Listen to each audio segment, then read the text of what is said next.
దేవునికి మహిమ కలుగును గాక. ఆమేన్. పరిశుద్ధ గ్రంథం నుండి వాక్య భాగాన్ని ధ్యానం చేసుకుందాం. యోధా పత్రిక, యోధా రాసిన పత్రిక 1వ అధ్యాయము. యోధా పత్రిక 1వ అధ్యాయము 24, 25 వచనాలు చదువుకుందాం. త్రొట్టెళ్ళకుండా మిమ్మును కాపాడుటకును తన మహిమ ఎదుట ఆనందముతో మిమ్మును నిర్దోషులుగా నిలవబెట్టుటకును శక్తిగల మన రక్షకుడైన అద్వితీయ దేవునికి మన ప్రభువు అయిన యేసుక్రీస్తు ద్వారా మహిమయు మహత్యమును ఆధిపత్యమును అధికారమును యుగముల వరకు పూర్వమును ఇప్పుడును సర్వయుగములను కలుగునుగాక. ఆమేన్. ప్రార్థన చేసుకుందాం. మహాపరిశుద్ధుడా, ప్రేమల తండ్రి, నీకు వేలాది స్తుతులు స్తోత్రాలు చెల్లిస్తున్నాం తండ్రి. గడిచిన వారం దినములు మీ రెక్కల చాటును కాచి కాపాడి మరలా నీ సన్నిధిలో ఉండే ఇటు యోగ్యత ఇటు ధన్యత మాకు ఇచ్చినందుకు నీకే వందనాలు. ప్రాముఖ్యమైన వాక్య భాగంలోకి వెళ్ళిచుండగా నాతో మాతో అందరితో మాట్లాడండి. వినగలిగే చెవులు, గ్రంథిగల హృదయాలు మా అందరికీ దయచేయండి. ఈ మాటలు బట్టి తండ్రి మేము ఎంతో ఆదరించబడ్డానికి, మాకు ఈ మాటలు ఉపయోగకరంగా సహాయకరంగా ఉండడానికి మీరే మాకు కృప చూపి నడిపించమని ఈ ఆరాధన నీ చేతులకు అప్పగిస్తూ నీకే మహిమ గంత చెల్లులాగున ఈ ఆరాధన నడిపించి సహాయం చేయమని వేడుకొంచి ఈ ప్రార్థన అంగీకరించమని ప్రభు అయిన యేసుక్రీస్తు పరిశుద్ధ నామమును బట్టి మిక్కిలి వినయంతో అడిగి వేడుకొంచున్నాం తండ్రి. ఆమేన్. అందరికీ వందనాలండి. దేవుని మహాకృపను బట్టి దేవాది దేవుడు మరి యొక్క పునరుద్ధాన దినాన్ని దేవునితో గడిపే ధన్యతను దేవుడు మనకు అనుగ్రహించాడు. ఇది చాలా గొప్ప యోగ్యత, గొప్ప ధన్యత. ఎందుకు గొప్ప ధన్యత, యోగ్యత అంటే మనం దేవుణ్ణి ఆరాధించే అర్హత కానీ యోగ్యత కానీ మనకి లేదు. ఎందుకంటే మనం పాపులం. పరిశుద్ధుడు, నీతిమంతుడు, నిష్కల్మషుడైన ఆ దేవుణ్ణి ఆరాధించే యోగ్యత దేవుడు మనకు అనుగ్రహించాడు. ఈ భాగ్యాన్ని, ఈ యోగ్యతను మనం పాడు చేసుకోకూడదు, అశ్రద్ధ కలిగి ఉండేవారుగా ఉండకూడదు. చాలామంది దేవుని సన్నిధికి, ఆరాధనకి నిర్లక్ష్యం చేస్తారు.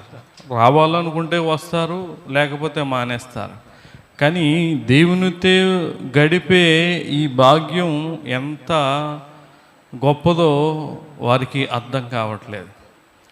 నీ ఆవరణలో ఒక దినము గడుపుట 1000 దినములు. కానీ దేవునితో ఒక్క దినము, ఒక్క క్షణము, ఒక్క నిమిషం, ఒక గంట మన జీవితానికి ఎంతో శ్రేష్టం అని చెప్తా ఉన్నాడు. ఇక్కడ చదువుకున్న వాక్య భాగంలో చూస్తే చూడండి, యోధా పత్రికలో యోధా గారు రాసిన పత్రిక 1వ అధ్యాయం ఉంటుంది. ఇది మనం చూస్తే 1వ అధ్యాయం 24, 25 వచనాల్లో త్రొట్టెళ్ళకుండా మిమ్మును కాపాడుటకును తన మహిమ ఎదుట ఆనందముతో మిమ్మును నిర్దోషులుగా నిలువబెట్టుటకును శక్తిగల మన రక్షకుడైన అద్వితీయ దేవునికి అని ఇక్కడ ఏమంటున్నాడంటే, త్రొట్టెళ్ళకుండా మిమ్మును కాపాడుటకు తన మహిమ ఎదుట ఆనందముతో మిమ్మును నిర్దోషులుగా నిలువబెట్టుటకు. మనల్ని దేవుని ఎదుట నిర్దోషులుగా నిలబెట్టడానికి దేవునికి ఎంతో ఆనందం అంట. తండ్రి అయిన దేవుని ఎదుట మనం ఎలా ఉండాలంట? నిర్దోషులుగా ఉండాలి.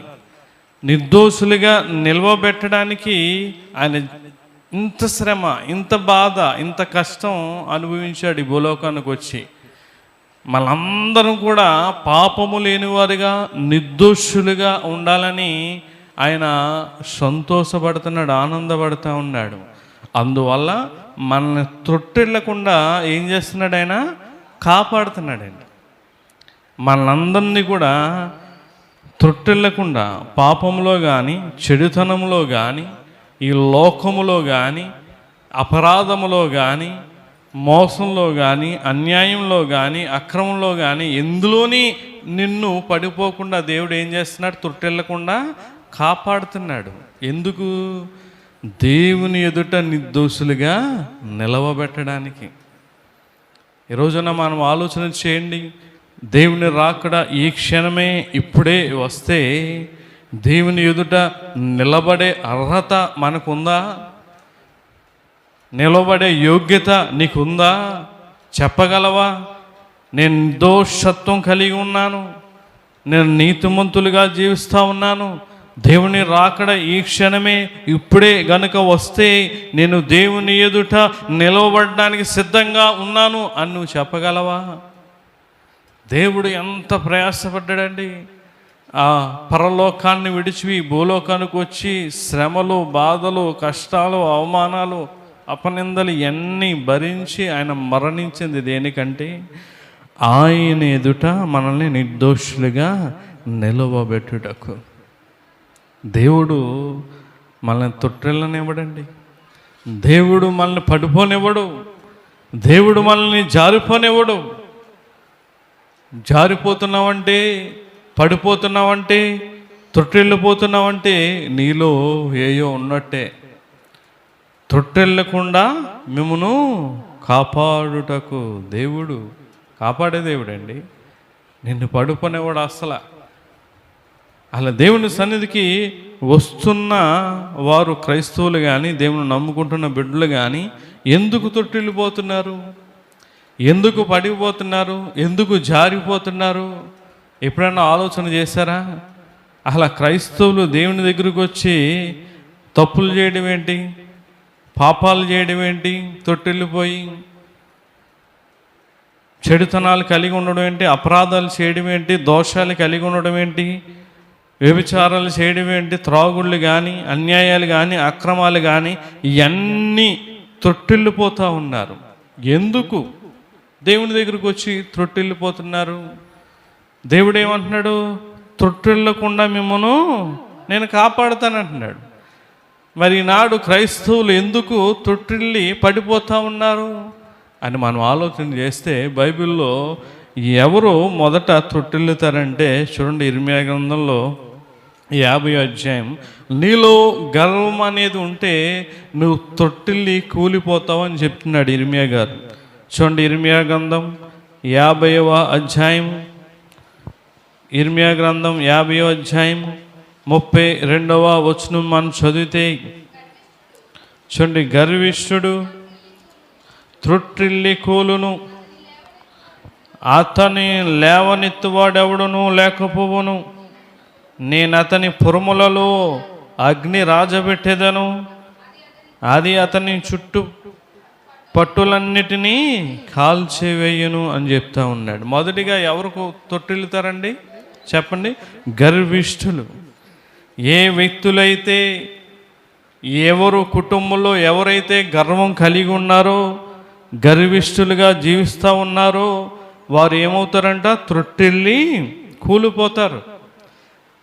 ఈనాడు అన్యజనులు చెప్తా ఉన్నారు, దేవుని సన్నిధికి వెళ్ళి క్రైస్తవుల బతుకులు అలాగ ఉంటున్నాయేంటండి? క్రైస్తవులు అలా జీవిస్తున్నారేంటి?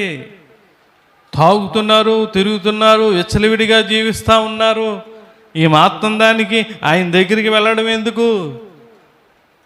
ఆయన దగ్గరికి వెళ్ళని మేమే కొంచెం బాగానే ఉన్నాం, ఏదో అప్పుడప్పుడు తప్పులు చేస్తాం, అప్పుడప్పుడు తాగుతూ ఉంటాం అని సోషల్ మీడియాలో ఊతిగేస్తూ ఉన్నారు. కారణం ఏంటి? ఎందుకు తొట్టిల్లిపోతున్నారు? మనుషుల్లో గర్వాలు. ఒక ఉద్యోగం ఉంటే గర్వం, ఒక అధికారం ఉంటే గర్వం, వ్యాపారం ఉంటే గర్వం, డబ్బు ఉంటే గర్వం, బంగారం ఉంటే గర్వం, స్థితులుంటే గర్వం, మేళ్ళుంటే గర్వం, మిద్దులుంటే గర్వం.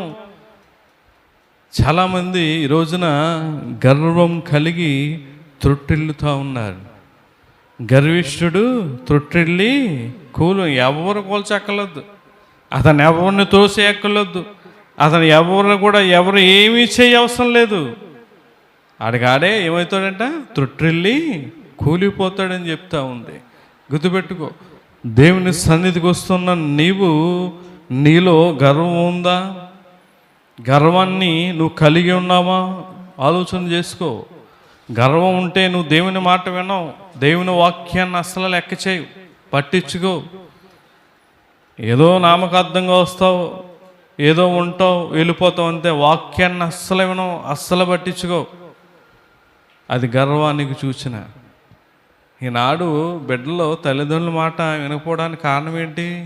బిడ్డల్లో ఏం లేదు, విధేయత అనేది లేకపోవడం వల్ల, గర్వం ఉండడం వల్ల. గుర్తుపెట్టుకుని పిల్లలు, గర్విష్ఠుడు త్రొట్టిల్లి కూలిపోతాడని చెప్తా ఉన్నాడు. లూసిఫర్ అనే దేవదూత ఎందుకు కూలిపోయింది? చక్కటి యోగ్యత, చక్కటి అధికారం కలిగి ఉంది. అందరి దూతల కంటే ప్రధానమైన దేవదూత. ఎప్పుడైతే అతనిలోకి గర్వం వచ్చిందో, గర్వించాడో, అంతే త్రొట్టిల్లిపోయి ఎక్కడ కూలిపోయాడు? పాతాళంలోకి కూలిపోయాడండి. గర్వం కలిగిన వారు అనేక మంది, నెబుకద్నెజరు కానీ మనం చూస్తాం అనేక మందిని. గుర్తుపెట్టుకో, ఈరోజు నువ్వు కూడా గర్వం అనేది ఉన్నది, కానీ లేనట్టుగా నటిస్తూ ఉన్నారు చాలామంది. లేనట్టుగా నువ్వు మనుషులు ఎదుట, సేవకులు ఎదుట, విశ్వాసాలు ఎదుట నటించగలవు. దేవుని ఎదుట అమ్మా చెప్పండి, దేవుని ఎదుట నటించగలవా? ఉన్నారా ఎవరన్నా అటువంటి వారు? ఎవరుండరు. అణిచి వేస్తానంటున్నాడు. కీర్తన గ్రంథంలో చూడండి, 18వ అధ్యాయము, కీర్తన 18వ కీర్తన చూస్తే 27వ వచనంలో 18 చూడండి. శ్రమపడు వారిని నీవు రక్షించెదవు. చూడండి, గర్విష్ఠులకు విరోధమై వారిని అణిచివేసేదవు. లూసిఫర్ని ఏం చేశాడండి? అపవాదిని అణిచివేశాడు. అంటే దీన్ని బట్టి నువ్వు చాలా జాగ్రత్తగా ఆలోచన చేసుకోవాలి. గర్వం ఉన్న వాళ్ళకి దేవుడు ఏమైపోతున్నాడో విరోధి అవుతాడు. ఇక్కడ ఏమని రాస్తుంది? గర్విష్ఠులకు విరోధువై వారిని, నువ్వు అనుకుంటావు దేవుని సన్నిధికి వచ్చి నేను పాటలు పాడుతున్నాను, వాయిద్యాలు వాయిస్తున్నాను, పరిచర్య చేస్తున్నాను, నేనుంటేనే మొత్తం అని చెప్పి ఏదేదో అనుకుంటా ఉంటావు. గుర్తుపెట్టుకో, నువ్వు గర్వం కలిగి పాట పాడినా, వాయిద్యాలు వాయించినా, పరిచర్య చేసినా, బోధ చేసినా, ఏది చేసినా దేవుడు నీకు ఎవరో విరోధి అంటున్నాడు. గర్విష్ఠులకు విరోధివై వారిని అణిచివేసేదు అంటూ ఉన్నాడు. గుర్తుపెట్టుకుని పిల్లలు, చాలామంది ధనాన్ని బట్టి కూడా గర్విస్తున్నారు. కొంచెం డబ్బులు కలిగి స్థితులు మారినప్పటికీ గర్వం వచ్చేస్తుంది ఆటోమేటిక్గా. అదే విషయాన్ని తిమోతి పత్రికలో చెప్తాడు. చూడండి, 1 తిమోతి పత్రిక 6వ అధ్యాయము 17వ వచనం చదివితే చూడండి, ఇహమందు ధనవంతులైన వారు గర్విష్ఠులు కాక. చూడండి, ఇహమందు, ఈ లోకమందు, ఇప్పుడున్న పరిస్థితుల్లో, ఇహమందు ఇప్పుడున్న పరిస్థితుల్లో లోకంలో జీవించేవారు ఎవరైనా సరే ధనవంతులైన వారు, ధనం కలిగి ఉన్నవారు, ధనం పోగు చేసుకున్నవారు, కలిగి ఉన్నవారు గర్విష్ఠులు కాక అస్థిరమైన ధనమునందు నమ్మిక ఉంచగా సుఖముగా అనుభవించుటకును సమస్తమును మనకు ధారాళముగా దయచేయు దేవుని అందే నమ్మికించుడని ఆజ్ఞాపించము. దేవునికి మహిమ కలుగును గాక. ఆమేన్. నువ్వు ఏది కలిగి ఉన్నా నువ్వు దేవుని మీద నమ్మిక ఉంచాలి, దేవుని బట్టి అతిశయించాలి తప్ప నువ్వు కలిగి ఉన్న దాన్ని నువ్వు గర్వించావు అనుకో, నువ్వేమవుతావు అంటే త్రొట్టిల్లిపోతావు. మనిషిలోకి ఎప్పుడైతే గర్వం వచ్చిందో ఆ వ్యక్తి ఏమవుతాడండి? త్రొట్టిల్లి కూలిపోతాడు ఖచ్చితంగా. ఎప్పుడైనా సరే మన సంఘంలో విశ్వాసులు వారు తొట్టిల్లిపోయిన వారిని మనం చూస్తాం. వారి పరిస్థితులు మారినప్పటికీ మాట వినని స్థితికి వచ్చి గర్వం కలిగి ఆ దైవజన్ మాట లెక్కేంటి, సేవకురాల మాట లెక్కేంటి అని గర్వించి త్రొట్టిల్లి కూలిపోయిన వారిని మన సంఘంలో చాలామందిని చూస్తాం. అది వాళ్ళందరూ కూడా మనకు ఉదాహరణ అండి. బైబిల్లో ఉన్నవన్నీ కూడా మనకు ఉదాహరణలే. గుర్తుపెట్టుకో, ధనాన్ని బట్టి కానీ, నీకున్న పరపతిని బట్టి కానీ, దేన్ని బట్టి కూడా నువ్వేం చేయకూడదు? గర్వించకూడదు. అందుకంటే సామెతల గ్రంథంలో 29వ అధ్యాయం, సామెతల గ్రంథం 29వ అధ్యాయం 23వ వచనంలో ఎవని గర్వము వానిని ఏమంటున్నాడు? ఎవని గర్వము వానిని తగ్గించును, వినయ మనస్కుడు ఘనత నొందును అని చెప్తున్నాడు. ఎవని గర్వం వాడిని ఏం చేస్తుందండి? తగ్గిస్తుంది. గుర్తుపెట్టుకుని పిల్లలు, ఎవని గర్వము వాడిని తగ్గిస్తుంది. అదే సామెతల గ్రంథం చూడండి 16వ అధ్యాయము 5వ వచనంలో ఏమని రాయబడి ఉంది బైబిల్లో చూడండి. గర్వ హృదయులందరూ యెహోవాకు హేయులు, నిశ్చయముగా వారు శిక్ష నొందుదురు. గర్వం కలిగి జీవిస్తున్న వారు అందరూ కూడా ఎవరికి హేయులు చెప్పండి? ఆమె ఎవరు? దేవుని ఇష్టపడరు. వెళ్ళని నువ్వు సంఘంలో చక్కటి కానుక ఇచ్చేయి, పరిచర్య చేయి, పాటలు పాడు, ఏదైనా చేయి, కానీ దేవుడు నిన్ను మాత్రం ఏం చేయడండి? ఇష్టపడ్డు. ఎందుకంటే నువ్వెవరో? గర్విష్ఠురాలు నువ్వు. అందువల్ల దేవుడు నిన్ను ఇష్టపడట్లే. నా బిడ్డకి మేలు జరగాలండి అని నువ్వు అనుకుంటున్నావు. ఎందుకు జరగట్లే? దేవుడు నీ బిడ్డని ఎందుకు ఇష్టపడట్లేదు? నా కుటుంబానికి మేలు జరగాలని అనుకుంటున్నావు, ఆశీర్వాదం పొందాలి అనుకుంటున్నావు. ఎందుకు పొందట్లే? కారణం ఏంటి? ఆలోచన చేసుకోండి. నీ బిడ్డలో గర్వం ఉందా? నీ భర్తలో గర్వం ఉందా? నీ భార్యలో గర్వం ఉందా? నీ కుమార్తెలో గర్వం ఉందా? ఒకసారి ఆలోచన చేసుకో. దేవుని ఇష్టము లేని బ్రతుకులు, గర్వం కలిగిన వారు. మీకు అర్థం కావట్లా? దేవుడేమో విరోధైపోతానంటున్నాడు గర్విష్ఠులకి. ఇక్కడ ఏమవుతాడంట? దేవుడు ఇష్టపడ్డని చెప్తున్నాడు. మరి ఎందుకు నువ్వు గర్విస్తున్నావు? దేన్ని బట్టి నువ్వు గర్వించడానికి? ఒట్టు చేతులతో వచ్చావు, ఒట్టు చేతులతో పోతావు. గర్వించడానికి ఏముంది? ఏమి లేదు కదా. గుర్తుపెట్టుకుని పిల్లరా, ఎప్పుడైనా సరే ఇక్కడ అంటున్నాడు గర్వ హృదయులందరూ యెహోవాకు హేయులు. అది చూడండి, అదే అధ్యాయం 18వ వచనం చదివితే, నాశనమునకు ముందు గర్వము నడుచును, పడిపోవుటకు ముందు అహంకారమైన మనస్సు. తొట్టిల్లడానికి, పడిపోవడానికి ముందు ఏమున్నది చెప్పనా? ఏముంది? అహంకారమైన మనస్సు నడుచును అంటున్నాడు. నువ్వు నీలో ఎప్పుడైతే గర్వం మొదలైందో నీకు నాశనం అనేది, నువ్వు పడిపోవడం, తొట్టిల్లడం అనేది మొదలైపోతూ ఉంటుంది. ఎందుకంటే ఇది ఏంటిది? దేవుని వాక్యం.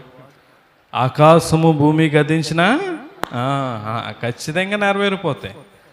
నీలో గర్వం అనేది ఉంటే నువ్వు పడిపోవటానికి రెడీగా ఉన్నావు, కూలిపోతాక రెడీగా ఉన్నావు, త్రొట్టిల్లపోవడానికి ఎక్కడున్నావు? రెడీగా ఉన్నావు. గుర్తుపెట్టుకు పిల్లరా, గర్విష్ఠుడు త్రొట్టిల్లి కూలిపోతాడు. రెండవదిగా, ఎవరైతే దోషంలో పడిపోతారో, చిక్కుకుంటారో వారు కూలిపోతాడని చెప్పి త్రొట్టిల్లిపోతాడు అంటున్నాడు. చూడండి హోషేయ గ్రంథం, చూడండి హోషేయ గ్రంథం 5వ అధ్యాయం, హోషేయ 5వ అధ్యాయం చూడండి 5వ వచనం మనం చదివితే, ఇశ్రాయేలు యొక్క అత్యాస్పదము అతని మీద సాక్ష్యమిచ్చును. ఇశ్రాయేలు వారును ఎఫ్రాయిం వారును తమ దోషములో చిక్కుబడి త్రొట్టిల్లుచున్నారు, వారితో కూడా యూదావారును త్రొట్టిల్లుచున్నారు. రెండవదిగా, ఎవరు త్రొట్టిల్లిపోతారండి? ఎవనిలో అయితే దోషం ఉంటుందో, ఎవనిలో అయితే పాపం ఉంటుందో, ఎవనిలో అయితే చెడుతనం అనేది ఉంటుందో వాళ్ళు ఏమవుతారంటే చెప్పండి? త్రొట్టిల్లిపోతారు అని చెప్తా ఉన్నాడు. ఇక్కడ ఇశ్రాయేలు వారు, ఎఫ్రాయిం వారు కూడా ఏమవుతున్నారంట? త్రొట్టిల్లిపోతూ ఉన్నారు. కారణం ఏంటంటే వారు ఏం కలిగి ఉన్నారు? దోషము కలిగి ఉన్నారు. వారితో పాటు ఎవరున్నారు? యోధావారు కూడా వారితో పాటు ఏమైపోతున్నారు? ఈ రోజున అలాగే ఉంది. ఒక సంఘంతో పాటు ఇంకో సంఘం, ఒక విశ్వాసతో పాటు ఇంకో విశ్వాసి, భర్తతో పాటు భార్య, భార్యతో పాటు బిడ్డలో ఏమవుతూ ఉన్నారు? ఒకరి తర్వాత ఒకరు త్రొట్టిల్లిపోతూ ఉన్నారు. త్రొట్టిల్లపోవడానికి కాదండి మనం దేవుని సన్నిధికి వచ్చింది. మొదలు చదవం కదా, త్రొట్టిల్లకుండా మిమ్మును కాపాడతాను అంటున్నాడు ఆయన. మరి కాపాడుతాను అని వాగ్దానం దేవుడు చేసినప్పుడు మరి మనం తొట్టిల్లిపోతే దానికి అర్థం ఏముంది? అంటే దేవుడు ఖచ్చితంగా కాపాడుతాడు. కాపాడలేకపోతానంటే అది కారణం ఎవరు? మనమే. మనలో గర్వం ఉండడం వల్ల, రెండవదిగా దోషం అనేది ఉండడం వల్ల నువ్వు తొట్టిల్లి ఏమవుతున్నావు? పడిపోతున్నావు. అరే తొట్టిల్లినప్పుడు దోషంలో ఉండి తొట్టిల్లిన దేవుడు కాపాడాలి కదండి.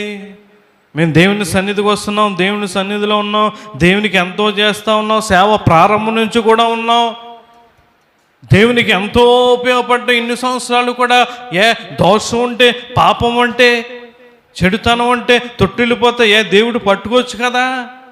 అలాగే వదిలేస్తాడంటే కాపాడతాడు ఆయన, కాపాడతాడు.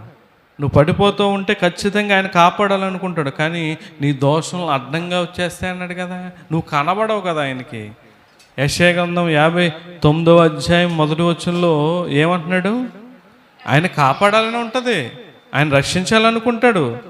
కానీ మనం కనబడమంట. చూడండి, రక్షింపనేరక ఉండునట్లు యెహోవా హస్తము కొరచ కాలేదు, విననేరక ఉండునట్లు ఆయన చెవులు మందము కాలేదు. చూడండి, మీ దోషములు మీకును మీ దేవునికిని అడ్డముగా వచ్చును, మీ పాపములు ఆయన ముఖమును మీకు మరుగుపరుచును గనుక ఆలకింపకున్నాడు. ఆయన ఆయన కాపాడడానికే ఉన్నాడండి దేవుడు. కాపాడాలి అనుకుంటున్నాడు. కానీ నువ్వు ఆయనకి ఏం చేయట్లేదు, కనబడట్లేదు. నీకు ఆయనకి అడ్డంగా ఏమొచ్చేసినాయి? దోషాలు వచ్చినాయి. ఎవరన్నా చిన్న బాబు పడిపోతున్నాడండి, నువ్వు కాపాడాలనుకున్నావు, అడ్డంగా ఏదైనా ఉందో అనుకో, కాపాడగలవా? డబ్బని పడిపోతాడు. అడ్డంగా ఏం లేదు, గబాలను వచ్చి పడిపోయే వ్యక్తిని కాపాడగలం. దేవునికి మనకి అడ్డంగా దోషం ఉండడం వల్ల దేవుడు కాపాడలేకపోతున్నాడు. అందుకు నువ్వేమవుతున్నావు అంటే తొట్టిల్లి పడిపోతున్నావు. గుర్తుపెట్టుకోండి, దోషములో చిక్కుబడి తొట్టిల్లుచున్నారు అంటున్నాడు. తొట్టిల్లకూడదండి. నువ్వు తొట్టిల్లిపోతున్నావు అంటే కారణం నీలో గర్వం, రెండవదిగా దోషం. చాలామంది అనుకుంటారు మనం చేసే దోషాలు ఎన్ని పాపాలు, ఎన్ని చెడుతనాలు చేసినా దేవుని ఎదుట అడగగానే క్షమాపణ ఇచ్చేస్తాడని. గుర్తుపెట్టుకోండి, మనం చేసే ప్రతీది కూడా దేవుడు దాస్తున్నాడంట. ప్రతీది కూడా దేవుడు దాస్తున్నాడంట. ఆ రాకడ దినాన్న, ఆ తీర్పు దినాన్న దేవుడు ప్రతి దానికి లెక్క అడుగుతాడు. చూడండి, యోబు గ్రంథం 14వ అధ్యాయం, యోబు గ్రంథం 14వ అధ్యాయం 17వ వచనం మనం చదివితే, చూడండి, నా అతిక్రమము సంచిలో ముద్రింపబడి ఉన్నది, నేను చేసిన దోషమును భద్రముగా ఉంచి ఉన్నావు. మనం చేసే దోషాన్ని ఎక్కడ ఉంచాడంట? అదే బంగారం దాచుకుంటాం కదా లాకర్లో, డబ్బులు దాచుకుంటాం కదా బ్యాంకులో, అలాగే దేవుడి దగ్గర కూడా ఏమున్నాయంట? లాకర్లు ఉన్నాయి. దేవుని దగ్గర కూడా బ్యాంకు ఉంది. బ్యాంకులో ఎవరికి వారి ఖాతాలు ఉన్నాయి, వారిలో లాకర్స్ కూడా ఉన్నాయి. కాకపోతే ఇక్కడ డబ్బు బంగారం ఉంటుంది, అక్కడ మన ఏముంటాయి? పాపాలు, దోషాలు, చెడుతనాలు ఉంటాయి. ఆ టైం వచ్చినప్పటికీ ఆ లాకర్ని దేవుడు ఓపెన్ చేస్తాడు. ఓపెన్ చేసినాడా? ఏంటయ్యా, ఏంటిది నువ్వు చేసింది? ఏటమ్మా ఏంటిది? వాక్యం అన్నావు కదా, సేవకుడు చెప్పాడు కదా, ఏంటి అని అడుగుతాడు. ఏం చెప్తావు? నేను చేయలేదని అంటే అక్కడ వెంటనే వేస్తాడు టీవీ, ఎల్ఈడి స్క్రీన్లు వేస్తాడు ఆయన. వీళ్ళు గుర్తుపెట్టుకో, ఇప్పుడైతే వచ్చినాయండి, ఆయన ఎప్పుడో వాడేసాడు ఎల్ఈడి స్క్రీన్లు అయ్యేటి. రాయడం ఏంటి, అన్నీ కూడా అక్కడి నుంచి వచ్చిందంతా కూడా దేవుని జ్ఞానం. ఇదంతా కూడా ప్రియులారా, దోషాన్ని ఏం చేస్తున్నాడంట? భద్రముగా ఉంచాడంట, భద్రముగా ఉంచాడు. ఇర్మియా గ్రంథం 5వ అధ్యాయంలో చూడండి ఒక మాట అంటాడు. ఇర్మియా గ్రంథం 5వ అధ్యాయము 25వ వచనంలో చూడండి, మీ దోషములు వాటి క్రమమును తప్పించెను, మీకు మేలు కలుగకుండుటకు మీ పాపములే కారణము అంటున్నాడు. దోషం ఉండడం వల్ల ఈ క్రైస్తవులు కానీ దేవుని నమ్ముకుంటున్న వారు కానీ ఏమి లేదు, వీళ్ళకి క్రమం అనేది లేదు. దేవుని సన్నిధికి వస్తున్నా కూడా క్రమం లేదు. యవనస్తుల్లో కానీ ఎవరిలో అయినా సరే క్రమం అనేది లేకుండా పోతుంది. కారణం ఏంటి? దోషాలు. ఇక్కడ అన్నాడు కదా, మీ దోషములు వాటి క్రమమును తప్పించును, మీకు మేలు కలుగకుండుటకు మీ పాపములే. మేలు పొందాలని ఎంతో దూరం నుంచి వస్తున్నావు, శ్రమపడి వస్తున్నావు, ఖర్చు పెట్టుకుని వస్తున్నావు, కష్టపడి వస్తున్నావు, ఎండనగా వాననగా ఏదనగా కూడా అంత కష్టపడి శ్రమపడి వచ్చి ఇక్కడ కష్టపడి ఎంత ఇబ్బంది అయినా సరే కూర్చుని వెళ్తూ ఉన్నావు. మరి మేలుతో వెళ్ళకుండా శాపంతో, శిక్షతో, కీడుతో వెళ్తే దీని ఫలితం అంతా ఏమైపోద్దండి? వృధా అయిపోద్ది. నువ్వు చేసిన ప్రయాసం అంతా కూడా, కష్టమంతా కూడా వ్యర్థం అయిపోద్ది. మీరు కలిగిన దోషములు మీ కుటుంబాన్ని, మీ బిడ్డల్ని క్రమము లేకుండా చేస్తున్నాయి. చాలామంది తల్లిదండ్రులు బిడ్డలను బట్టి ఏడుస్తూ ఉన్నారండి. నా కొడుక్కి క్రమం లేదు, పద్ధతి లేదు, వినే బుద్ధి లేదని ఏడుస్తున్నారు తల్లిదండ్రులు. నా కూతురు నా మాట వినట్లే, క్రమము లేదు నా బిడ్డకి. తండ్రి మాట అన్నా, తల్లి మాట అన్నా, పెద్దల మాట అన్నా లెక్క చేయట్లేదు. క్రమం లేదు ఈ రోజున. బిడ్డలకు కానీ పెద్దలకు కానీ ఎవరికి కూడా క్రమం అనేది లేదు. దోషాలు కలిగి ఉంటే క్రమాలు ఎక్కడొస్తాయి? దేవుని వాక్యం కలిగి ఉంటే క్రమం అనేది ఉంటుంది. దేవుని వాక్యం నీలో లేనప్పుడు అక్రమాలే ఉంటాయి, క్రమం ఉండదు. అందుకే నాడు మనం మేలు అనేది పొందుకోలేకపోతున్నాం. ఒకవేళ దోషం ఉంది, దోషములన్నిటిని కూడా దేవుడు ఏం చేస్తాడండి? 103వ కీర్తన చూడండి, 103వ కీర్తన 3వ వచనంలో ఏమంటాడైనా? ఆయన నీ దోషములన్నిటినీ క్షమించువాడు, నీ సంకటములన్నిటినీ కుదుర్చువాడు అంటున్నాడు. నీ దోషాలన్నిటిని, నీ సంకటములన్నిటినీ కూడా ఏం చేస్తాడంట? కుదిర్చేస్తాడు. నువ్వు దోషం కలిగి ఉన్నావు, ఏదో కలిగి ఉన్నావు, దేవుని ఎదుట ప్రభువా నేను పలానా దోషాన్ని కలిగి ఉన్నాను, అందువల్లే నువ్వు మేలు చేయాలనుకున్నా, నువ్వేం చేయాలనుకున్నా అది నాకు రావట్లేదు, రాకుండా మళ్ళీ నేను త్రుట్టిల్లిపోతున్నాను, పడిపోతున్నాను, నేను పదే పదే పడిపోతున్నాను. ఇది కాదు నా జీవితం. ఎలా ఉండకూడదు ఇక్కడి నుంచి. పడిపోయేవాడిగా, తొట్టుపిల్లిపోయేవాడిగా, జారిపోయేవాడిగా నేను ఉండకూడదు, నా కుటుంబం ఉండకూడదు. క్రమముగా ఉండాలి నీ సన్నిధిలో, క్రమముగా రావాలి నీ సన్నిధికి, క్రమముగా ఆచరించాలి ప్రతి ప్రార్థన, ప్రతి ఆరాధన అని నువ్వు తీర్మానం చేసుకో. దోషంలో చిక్కుడు పడిపోతే, పాపంలో చిక్కుపడిపోతే తొట్టిల్లిపోతుంది. ఈనాడు క్రైస్తవులందరూ కూడా ఎక్కువగా దోషాలు, పాపాలు కలిగి ఉండడం వల్ల తొట్టిల్లిపోతూ ఉన్నారండి. అది దేవునికి చాలా అవమానం. చూడండి, సోషల్ మీడియా చూడండి, ఎంత సిగ్గు లేకుండా మాట్లాడుతున్నారు క్రైస్తవులు తెలుసా?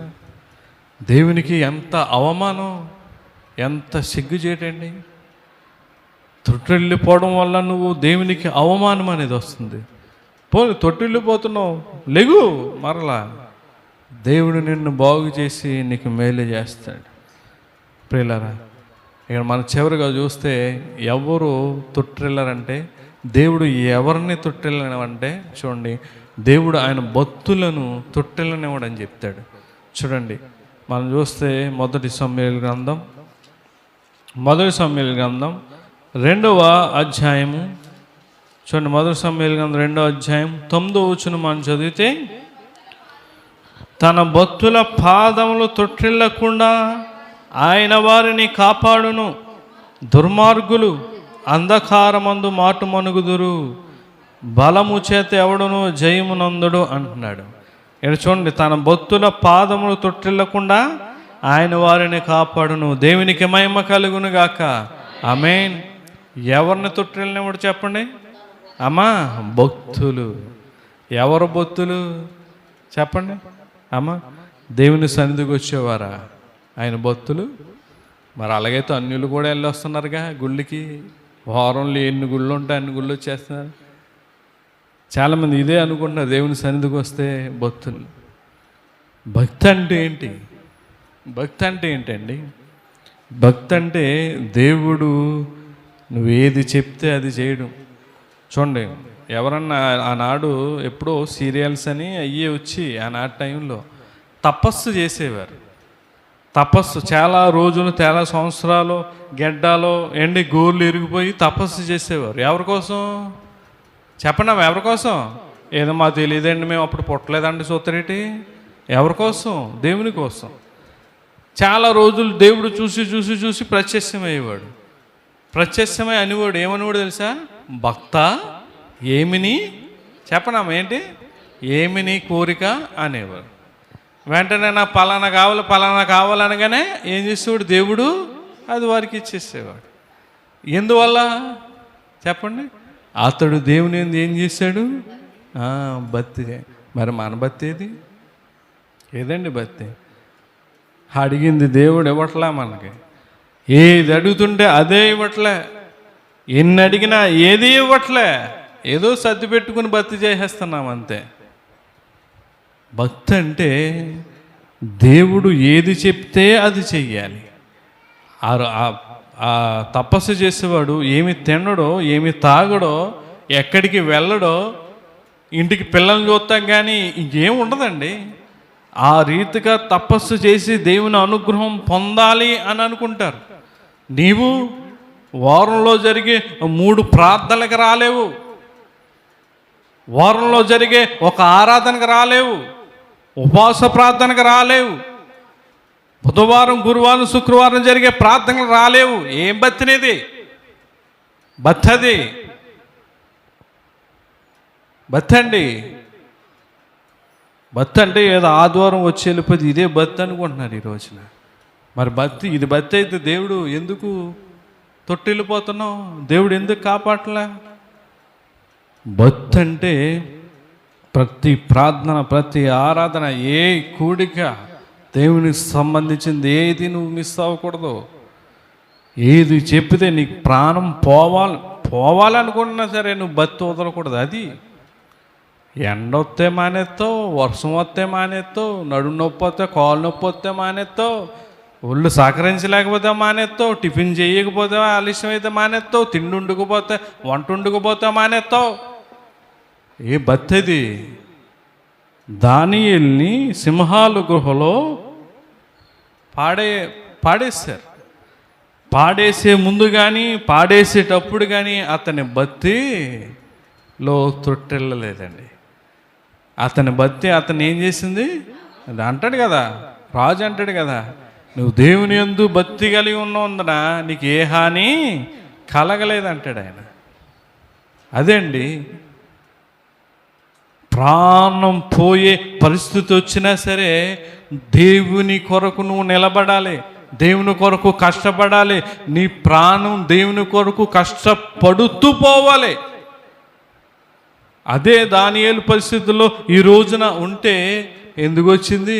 ప్రార్థన కాకపోతే కరోనాలో కొన్ని నెలలే ఆరాధన మూసేశారు. నెలే కదా మానేద్దాం అని అనుకుంటారు, కానీ దానియేలు మానలేదండి. అక్కడ కరోనాలో మందిరాలు మూసేసి ఆరాధన లేకపోతే ఎవరో రాలే.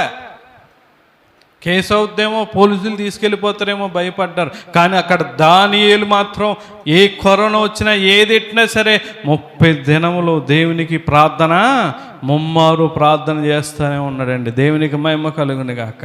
అది భక్తి అంటే. అది గవర్నమెంట్ వాళ్ళు పెట్టే రూల్స్ మనం పాటిస్తామేంటి? దేవుడే గవర్నమెంట్ని నిలబెట్టాడు, అధికారులను నిలబెట్టాడు.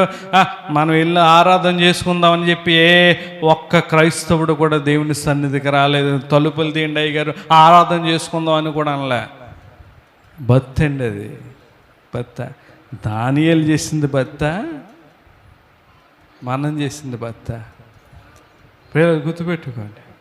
దేవుడు కాపాడుతానంటున్నాడు తొట్టెళ్ళ కన్నా. ఊరికే కాదు, భక్తి చేయి.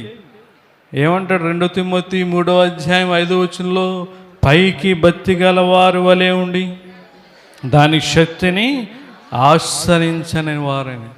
పైకి భక్తిగా ఉన్నట్టు నటించొద్దా, మనకేమి ఉపయోగపడదు. భక్తిలో ఇప్పుడు కూడా ఏముంటుంది? శక్తి ఉంటుంది. గుర్తుపెట్టుకో. సింహాల గృహలో దానియేలును పాడేసిన సింహాలు ఏమి చెయ్యపోవడానికి గుర్తుపెట్టుకోండి. ఇంకో విషయం, సింహాల గృహలో పాడివేసిన దానియేలుకి ఏ గాయం కూడా అవలే. ఎత్తి ఇసిరేసారు అతన్ని గృహలోకి. ఆ గోడ కానీ ఏది కూడా రాసుకోకుండా దేవుడు అతన్ని అలాగా స్లోగా దించి అక్కడ అలా కూర్చోబెట్టాడండి. అదే చదువు కదా, తన భక్తుల పాదము తొట్టెళ్లకుండా ఆయన వారిని కాపాడను. షడ్రకు మేషకు అబేద్నెగోలు అగ్నిగుండంలో పాడేస్తారో మొక్కేండి. ఎందుకు మీ ప్రాణాలు పోగొట్టుకోవడం? యవన కాలంలో ఉన్నారో, బోళ్ళు జీవితం ఉంది, బోళ్ళు బతుకుంది, మొక్కేండి. ఎందుకు వచ్చింది? ఇక్కడతో పోద్ది, తర్వాత దేవుని క్షమాపణ అడుక్కోండి అని సలహాలు ఇచ్చారు చాలామంది. మీ దేవుడు క్షమించే దేవుడు కదయ్యా, క్షమించండిలే, మొక్కేసుకోండి, ఇక్కడతో పోద్ది. తర్వాత ఇంట్లోకి వెళ్ళిరు, ప్రభా ఏదో పొరపాటులో ఏదో అలాగా చేసేసామయ్యా, దయతో క్షమించనంటే క్షమించేది. అబ్బాయి లేదు, సావనన్న చత్వం కానీ ఆ ప్రతిమకు మేము నమస్కరేమో. అది భక్తి అంటే అదండి. కష్టం వస్తే మానేస్తావు, నష్టం వస్తే మానేస్తావు, ఎండ ఉంటే మానేస్తావు, ఇబ్బందులు ఉంటే మానేస్తావు. అది భక్తి కాదు. భక్తులను దేవుడు కాపాడుతాడని ఎందుకన్నాడు తెలుసా? కీర్తన 16వ కీర్తన చూడండి, 16వ కీర్తన 3వ వచనంలో చెప్తున్నాడు, భక్తులంటే దేవునికి ఇష్టలంట. చదువుదాం చూడండి. నేను ఎలాగొందును, భూమి మీదనున్న భక్తులే శ్రేష్ఠులు, వారు నాకు కేవలము ఇష్టడు. దేవునికి మహిమ కలుగును గాక. ఆమేన్. భక్తులు ఎవరంటమ్మా? ఆయనకి శ్రేష్ఠులంట. ఆ భక్తులే దేవునికి ఇష్టలంట. అంటే భక్తి గలవారిని దేవుడు ఏం చేస్తున్నాడు? ఇష్టపడుతున్నాడు. మరి దేవుడిని ఇష్టపడే వ్యక్తులను దేవుడు కాపాడుతాడు కదా. నీ బిడ్డలంటే నీకు ఇష్టమమ్మా, గొబ్బుకుని పడిపోతున్నావు, లేకపోతే వాళ్ళు ఏదన్నా దెబ్బ తగలనుకున్నా ఏం చేస్తున్నావు? వెంటనే వెళ్ళి వాళ్ళని కాపాడుతావు. నీలో భక్తి ఉంటే దేవుడు కూడా నిన్ను త్రుట్టిల్లకుండా కాపాడుతాడు. గుర్తుపెట్టుకుని పిల్లారు, భక్తి అంటే అది. ప్రాణం పోవాలి కానీ దేవుని కానీ, దేవుని వాక్యాన్ని కానీ, దేవుని సంఘాన్ని కానీ నువ్వు విడిచిపెట్టకూడదు. కష్టాలు వస్తాయి, బాధలు వస్తాయి. మరి మనుషులు కాకపోతే ఇంకెవరికి వస్తాయండి? మానవునిగా పుట్టిన ఆయనకే వచ్చినాయి కదా, దేవునికి వస్తాయి. రా దేవుడి దగ్గరికి, నువ్వు భక్తి చేయి, వాటినన్నింటిని కూడా దేవుడు విడుదల చేస్తాడు. పిల్లలు గుర్తుపెట్టుకోండి, భక్తులే శ్రేష్ఠులు, వారు కేవలం ఇష్టలు. చూడండి అదే కీర్తనలో చూడండి, 37వ కీర్తనలో చక్కటి మాట అంటాడు ఆయన. భక్తులను విడువడని చెప్తాడు. చూడండి 37వ కీర్తన 28వ వచనం. ఏలయనగా యెహోవా న్యాయమును ప్రేమించువాడు, ఆయన తన భక్తులను విడువడు, వారెన్నటెన్నటికీ కాపాడబడుదురు కానీ భక్తిహీనుల సంతానము నిర్మూలమగు. భక్తులను ఏం చేయడంటండి? భక్తి గల వారిని విడవడంట. అసలు దేవుడు నేను అస్సలు విడిచిపెట్టను. వాళ్ళు పడిపోతారు, వాళ్ళు కుంగిపోతారు, కృషించిపోతారు, వాళ్ళని నేను పట్టుకుంటాను అంటున్నాడండి. భక్తి గల వారిని. నువ్వు భక్తి కలిగి ఉంటే దేవుడు నిన్ను అలాగే పట్టుకుంటాడు. ఎన్ని శ్రమలు రాని, నీకు ఎన్ని కష్టాలు రాని, ఎన్ని ఇబ్బందులు రాని, ఎన్ని అప్పులు రాని, ఎన్నైనా రాని, ఎందుకంటే దేవుడు నిన్ను పట్టుకున్నాడండి. నువ్వు భయపడకూడదు. దేవుడు నిన్ను పట్టుకున్నప్పుడు నువ్వు దేనికి భయపడవు, దేనికి జడవు, దేనికి నువ్వు లొంగిపోవు. ఇక్కడ చాలా చక్కగా చెప్పాడు ఆయన భక్తులను, ఆయన తన భక్తులను విడువడు, వారన్నటెన్నటికీ కాపాడబడుదురు అన్నాడు. కీర్తనలో 121వ కీర్తన 3వ వచనంలో ఒక చక్కటి మాట ఉంటుంది చూడండి. 121 కీర్తన, ఆయన నీ పాదము తొట్టిల్లనీయుడు, నిన్ను కాపాడువాడు కునుకడు, ఇశ్రాయేలును కాపాడువాడు కునుకడు, నిద్రపోయుడు, యెహోవాయే నిన్ను కాపాడువాడు. ఆయన నీ పాదమును ఏం చేయడంటమ్మా? నువ్వు భక్తి కలిగి ఉన్నావమ్మా, నువ్వు భక్తి కలిగి ఉన్నావయ్యా, నీ కుటుంబం భక్తి కలిగి ఉంది. ఎన్ని శ్రమలు వస్తాయి, బాధలు వస్తాయి, బయట వాళ్ళు ఎంతో బతుకుంటారో, ఇలా శ్రమల బాధలు, కుటుంబంలో అన్ని శోధనలే, అన్ని కష్టాలే, అన్ని హేళన చేయొచ్చు. కానీ గుర్తుపెట్టుకో, నిన్ను దేవుడు పట్టుకున్నాడు. దేవుడు నిన్ను పట్టుకుని ఉన్నాడు. ఇప్పుడు నీ స్థితి కొద్దిగానే ఉండొచ్చు, తగిన సమయంలో దేవుడు నిన్ను ఏం చేస్తాడు? హెచ్చిస్తాడు. ఎందుకంటే దేవుడు నిన్ను పట్టుకున్నాడు. గుర్తుపెట్టుకుని పిల్లల, దేవుడు విడువడు అని చెప్తా ఉన్నాడు. దేవుడు విడువడు. ఇక్కడ మాట ఉంటుంది, 97వ కీర్తన చూడండి, చివరిగా 97వ కీర్తన 10వ వచనం చదువుదాం. యెహోవాను ప్రేమించు వారలారా, చెడుతనమును అసహించుకొనుడి, తన భక్తుల ప్రాణములను ఆయన కాపాడుచున్నాడు. దేవునికి మహిమ కలుగునగాక. తన భక్తుల ప్రాణములు ఏం చేస్తాడంటమ్మా? ఆయన కాపాడతాడు. మరి మనందరం కూడా భక్తి కలిగి ఉంటే మన ప్రాణాలను కూడా దేవుడు ఏం చేస్తాడు? కాపాడుతాడు ఖచ్చితంగా. ఆయన కాపాడే దేవుడు. మనం చదువుకున్నాం కదా, తొట్టిల్లకుండా మిమ్మను కాపాడుతాడు. ఆయన ఎదుట నిర్దోషులుగా నిలవబెట్టడానికి ఆయన శ్రమ పడుతున్నాడు, బాధపడుతూ ఉన్నాడు. గుర్తుపెట్టుకుని పిల్లారా, మనం తొట్టిల్లిపోకూడదు. తొట్టిల్లిపోతున్నామంటే దేవుడు నిన్ను పట్టుకోలేదు, నిన్ను విడిచిపెట్టేశాడు. కారణం ఏంటంటే నీలో భక్తి లేదు. పైకి భక్తి కాదండి, పైన భక్తి, ఏదో పైన విశ్వాసం, పైన ప్రార్థన జీవితం దేవునికి పనికి రాదు. దేవుడు హృదయాల్ని ఏమండి, అంతరంగాలన్నిటిని కూడా ఎరిగే దేవుడు. నువ్వేం కలిగి ఉన్నావు అది మేము చెప్పవసరం లేదు, ఎవరో చెప్పవసరం లేదు, దేవునికి తెలుసు. నువ్వు దేవుని ఎదుట నిర్దోషులుగా నిలవబడు, దేవుడు నిన్ను తొట్టిల్లకుండా కాపాడతాడు. అట్టి గొప్ప మీ అందరికీ తోడే ఉండును గాక. ఆమేన్. ప్రార్థన చేసుకుందాం.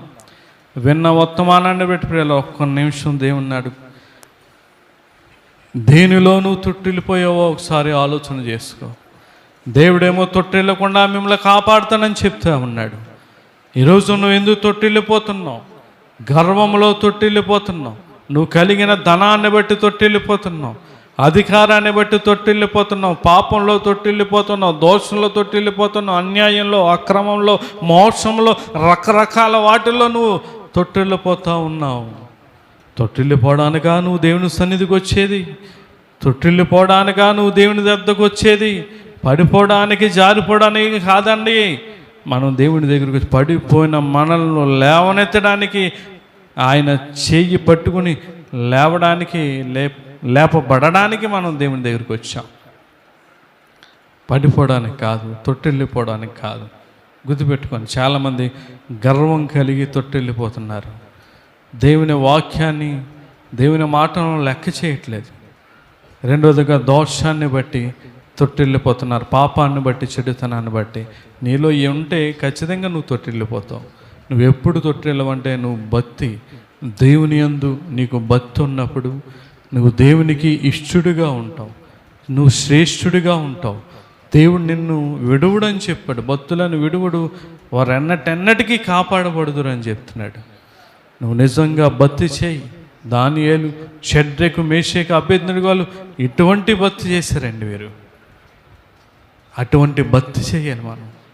కష్టం వస్తాయి, శ్రమ వస్తాయి, ఇబ్బంది వస్తాయి, అనుకూత లేకపోతే, ఏమి లేకపోయినా నువ్వు దేవుని సన్నిధికి మానేస్తే అది భక్తి ఎలా అవుతుంది? భక్తి అనిపించకూడదు. ఆ ప్రాణాలు పోయే పరిస్థితి వచ్చినా సరే వారు భక్తి మానలేదు. ఈరోజు నీ ప్రాణం పోవాలి కానీ నీ భక్తి ఆగకూడదు. దేవుని సన్నిధిలో పోతే పర్లేదు, ఇంకా దేవునికి సంతోషం అండి. అట్టి రీతిగా మనం భక్తి కలిగి ఉంటాం. ప్రార్థన చేసుకుందాం. మహాగౌడ, మహోన్నతుడ, సర్వకృపానిధివైన దేవా, నీకే వందనాలు.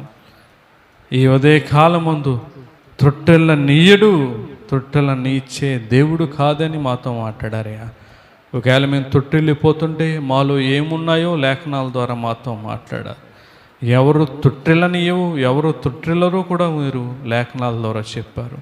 మేము ఆ రీతిగా నీ వాక్యాన్ని బట్టి ఏదో వినేసి వదిలేసేవారుగా కాకుండా వాక్య ప్రకారంగా మేము జీవించి ఆ ప్రకారంగా బ్రతికి నీ ఎదుట నీ సర్వశక్తుడైన దేవుని ఎదుట నిర్దోషులుగా మేము నిలవబడే శక్తిని, ఆ భాగ్యాన్ని మేము సంపాదించుకునే యోగ్యత, భాగ్యం మాకు దయచేయమని, ఈ ప్రార్థన అంగీకరించమని ప్రభు అయిన యేసుక్రీస్తు పరిశుద్ధ నామమును బట్టి మిక్కిలి వినయంతో అడిగి వేడుకొంచున్నాం తండ్రి. ఆమేన్. అందరికీ వందనం.